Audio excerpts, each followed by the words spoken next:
नमस्कार, सत श्री अकाल, आदाब। रूबरू होने का मौका मिला बड़े दिनों बाद। इसी के साथ पेशे खिदमत है जोर बिना पट्टा ते थापी वजदी ना हंकार नहीं है रुतबा मुँह से आएगा।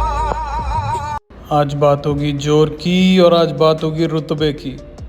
कनाडा का रुतबा बढ़ाने वाला ये बहुत ही शानदार शहर टोरंटो, और टोरंटो शहर का रुतबा बढ़ाने वाला ये tower, Canadian national tower, CN tower, 70 के दशक में बनने वाला तकरीबन 550 मीटर ऊंचा ये टावर 2007 तक दुनिया का सबसे ऊंचा फ्री स्टैंडिंग स्ट्रक्चर माना जाता था।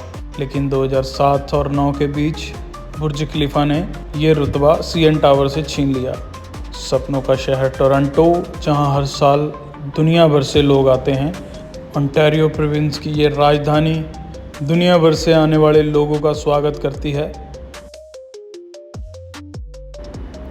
गर्दन दर्द देने वाली ये गगनचुंबी इमारतें और इन इमारतों में रहने वाले तकरीबन 180 तरीके की भाषा बोलने वाले लोग इस बात का सबूत है कि कनाडा एक डाइवर्सिफाइड कंट्री है और हर कल्चर के लोगों का स्वागत करती है। 17वीं शताब्दी में बनी ये बहुत ही खूबसूरत बिल्डिंग रोमन आर्किटेक्चर को दर्शाती हुई, जिसे ओल्ड सिटी हॉल भी कहा जाता है, जो नॉर्थ अमेरिका की एक टाइम पे सबसे बड़ी म्यूनिसिपल बिल्डिंग थी।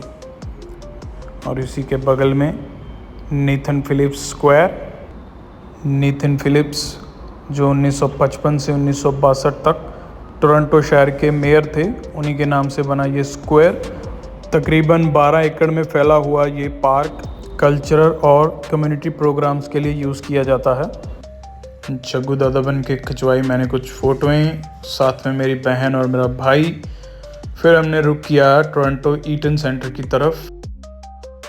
20,50,000 स्क्वायर फीट में फैला हुआ ये मॉल वेस्ट एडमंटन, अल्बर्टा और स्क्वायर वन मिसिसागा के बाद कनाडा का तीसरा सबसे बड़ा मॉल है, जिसे ओन करते हैं कार्डिलैक फेयरव्यू नाम की कंपनी, जिनका कनाडा ओलंपिक्स कमेटी के साथ पार्टनरशिप होने की वजह से इसे होम ऑफ टीम कनाडा भी बोला जाता है।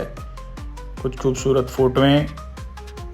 मैं और मेरा भाई गए जूतों की दुकान में और प्राइस पूछ के आ गए। Toronto downtown on the feet, अलग ही एक्सपीरियंस है। उसके बाद हम पहुंचे यंग एंड डंडास स्ट्रीट, जो टाइम्स स्क्वायर मैनहट्टन न्यूयॉर्क का एक रेप्लिका है। बहुत ही खूबसूरत स्ट्रीट। वहीं मुझे मिली एक लड़की, मुझसे पूछती है कि आप यहाँ पे पक्के हो। मैंने कहा जी मैं तो पक्का हूँ, लेकिन इतने लोग देख के मेरा मन ज़रूर कच्चा हो रहा है। हर दिन तकरीबन 1 लाख लोगों के द्वारा विज़िट किया जाने वाला ये street young and Dundas street, जो कि हेनरी डंडास नाम के एक स्कॉटिश लॉयर और पॉलिटिशियन के नाम से रखा हुआ है। यह है यंग एंड डंडास स्क्वायर, जो म्यूज़िकल इवेंट्स और योगा प्रोग्राम्स के लिए यूज़ करते हैं। और ये टोरंटो शहर की सबसे बिजीएस्ट पेडेस्ट्रियन स्ट्रीट मानी जाती है। टोरंटो प्राइड, ऑरेंज ऑर्डर और सेंटा क्लॉज परेड्स भी इसी स्ट्रीट पे देखने को मिलती है।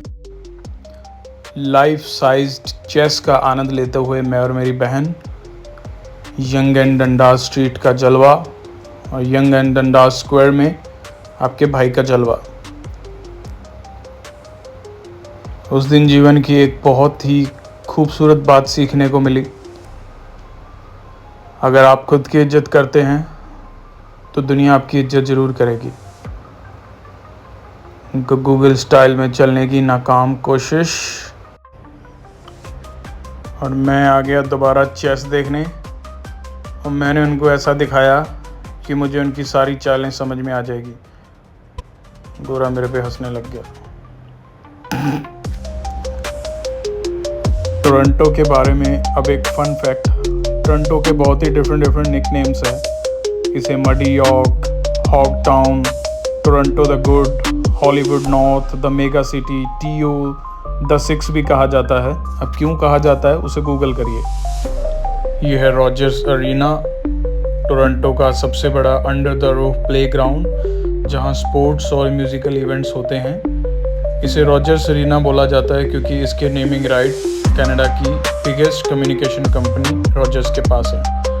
और ये है mighty CN tower, civil engineering का बहुत ही शानदार मॉन्यूमेंट, ग्लोब की शक्ल में बनी हुई ये बिल्डिंग 72 मिनट में अपना एक चक्कर पूरा करती है, जिसके अंदर बहुत सारे रेस्टोरेंट्स हैं। आप इसमें बैठ के पूरा टोरंटो का स्काई व्यू एंजॉय कर सकते हैं और इसके टॉप पर और भी एडवेंचर एक्टिविटीज़ करी जाती हैं।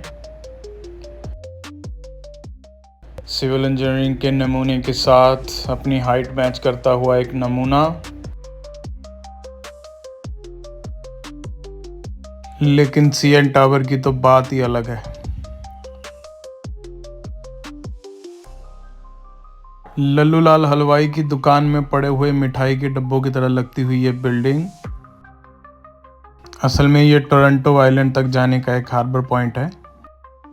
यहाँ से प्राइवेट्स और गवर्नमेंट बोट्स आपको टोरंटो आइलैंड तक ले जाती हैं। वहीं से मुझे भी एक आइडिया आया।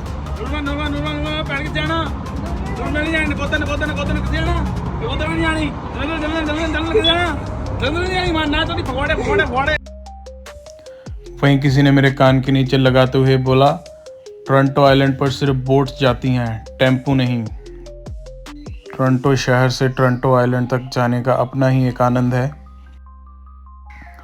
ओंटारियो लेक की छलकती हुई लहरें आपको किसी भी तरीके से समुंदर वाला आनंद देने से पीछे नहीं हटती।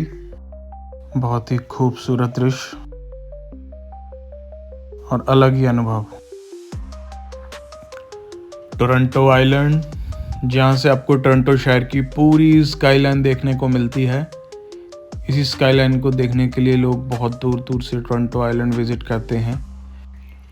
यहीं पर बने हुए हैं बहुत ही खूबसूरत पार्क और गोल्फ कोर्सेस। यहाँ पर और स्पोर्ट्स एक्टिविटीज़ का एंजॉय लेने का भी पूरा प्रबंध है।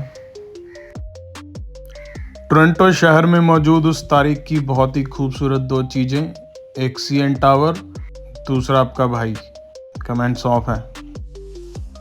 टोरंटो आइलैंड एक ऐसा पॉइंट है जहाँ से न्यूयॉर्क सिर्फ 550 किलोमीटर की दूरी पर है। वहीं था एक फुआरा जिसने दी जीवन की बहुत ही अच्छी सीख कि जब आप पर सब तरफ से प्रेशर आता है तो आप ऊपर नहीं उठ पाते। इसी बात को मैं थोड़ा सा ज़्यादा सीरियस ले गया, फिर मैंने सोचना बंद किया। वहीं हुई समय समाप्ति की घोषणा और सनसेट का बहुत ही खूबसूरत दृश्य ओंटारियो लेक के साथ। दूर तक देखने से ये एक समुंदर की तरह प्रतीत होता है। वापसी में टोरंटो शहर का दृश्य बहुत ही मनमोहक, जगमग जगमग करता हुआ टोरंटो और इसकी गगनचुंबी इमारतें आपको अचंभित करने में नहीं चूकती। झकास टोरंटो की खूबसूरती के साथ मैंने ली झकास फीलिंग और मैं अपने आनंद में भिड़ू, मजा आ गया। इसी के साथ घर वापसी का समय, CN टावर के लास्ट ग्लिम्स, रात के समय लाइटिंग के साथ CN टावर और भी खूबसूरत नजर आता है। बहुत ही सुंदर दृश्य। वापसी में मिली हमें टोरंटो से जाती हुई एक ट्रेन, जिसके साथ हमने लगाई रेस। बहुत जोर लगाती हुई ये ट्रेन हमसे कहाँ जीत पाएगी। ट्रेन को पछाड़ के हम बढ़ गए आगे और नाइट आउट का मजा लिया। ये दिल दीवाना दीवाना